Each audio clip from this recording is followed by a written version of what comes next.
c'était quoi vos pratiques linguistiques dans votre famille? Quand les enfants étaient petits, on parlait français. Mon mari est francophone. Alors, on parle français à la maison. Puis, alors, pour ma fille, c'était plus important de tenir sa langue. Mes deux fils, ils sont rendus en Alberta, puis, disons qu'ils parlent français. Ils sont capables. Et puis, quand que je les vois, puis qu'il y a d'autres mondes alentour, puis qu'ils veulent me dire quelque chose, puis qu'ils pensent en entendre, mais ils me parlent en français. Mais ils ne veulent pas que les autres comprennent, alors ils me parlent français. Mais pour ma fille, par exemple, c'était important. Et puis, elle est mariée francophone de Bellevue. Et puis, ils ont 4 enfants, puis ils sont tous francophones. Oui. Le français, actuellement, le plus vieux est au bac en éducation régionale. Celui qui travaille à la société historique pour devenir prof de français, parce que le français est très important pour lui. Donc, ça s'est bien transmis, ces valeurs-là. Oui, et puis, la première langue, c'est le français. Puis aujourd'hui, de ce que vous voyez dans la communauté, est-ce que les enfants dans la cour d'école, par exemple, au parc, non, le français, on n'entend plus. La transition, c'est... Oui, ça me fait la peine, même qu'on voit à l'école, que les enfants se parlent en anglais. Puis, je pense qu'il y a des parents qui veulent que leurs enfants aillent à l'école à Bellevue pour apprendre le français, mais ils ne veulent pas faire l'effort à la maison de parler français, puis de les encourager.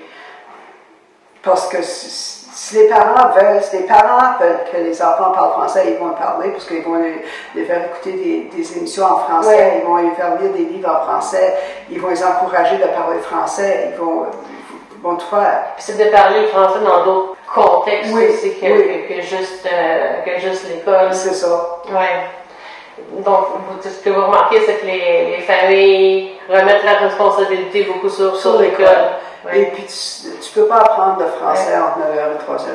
Oui. Si on ne pratique pas à l'extérieur. Oui, il faut qu'il y ait plus que ça. Puis, au niveau du rôle de l'école, c'est une question que je trouve intéressante. Les écoles d'immersion, par exemple, quel rôle vous pensez qu'elles peuvent mener dans la transmission du français dans une communauté? Est-ce que...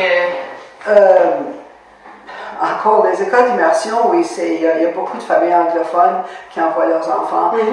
Ils les envoient à l'immersion parce qu'ils veulent qu'ils apprennent le français. Alors, ils vont leur aider. Le supporter. Oui. Mais il y a beaucoup de familles francophones. Beaucoup de familles francophones qui envoient leurs enfants dans les écoles d'immersion. Et puis, c'est correct. Les enfants apprennent le français autant qu'ils vont l'apprendre dans une école française. Je ne devrais pas dire ça. Mais, parce que ça revient aux parents. Oui. Si les parents, ils veulent. Au niveau de la religion, est-ce que c'est quelque chose qui a une place dans votre vie? Pour moi, personnellement, pas tellement, non. Je suis catholique, là, mais je ne pratique pas régulièrement ma religion pour des raisons. Mais je pense que ça a fait beaucoup avec ça dépend quel curé qui est ici. Si tu vas à la messe puis tu ne comprends pas un mot que ce qu'il dit, mais si ce printemps, Monsieur Antavenot est venu l'évêque, l'ancien évêque de Prince-Abel, est venu pour remplacer. Et puis je disais, il faut que j'aille parce que j'aime beaucoup l'écouter parler. Puis alors, c'était très intéressant, puis il anime, puis c'est... Mais disons que la plupart du temps, je ne vais pas à la messe. Il y a beaucoup moins de monde qui vont à l'église. Oui, c'est l'église a le moins de grosse place qu'elle a déjà eu dans Oui, absolument. L'église, je me rappelle, c'était plein. Et puis maintenant, c'est 50 personnes qui vont.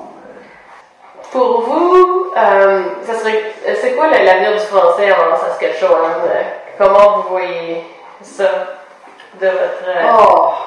Ça, c'est la question Commenceront pas. Je sais pas où ce que c'est que ça s'en va. Tu sais, des fois, je regarde les enfants, puis je dis, ça va être une langue perdue. On ne parle pas plus français. Puis, mais d'autres fois, tout d'un coup, quelque chose arrive, puis ça, ben, il y a espoir. Je ne sais vraiment pas où ce que c'est que ça s'en va, mais c'est du quoi? C'est pas moi qui est responsable de ça. Oui. Puis c'est la prochaine génération qui doit prendre la relève, puis s'en occuper. Puis si c'est pas assez important pour eux autres, ben écoute, c'est pas important. Ça, c'est une responsabilité. Ouais, tu peux lui dire tant que tu veux, mais s'ils veulent pas.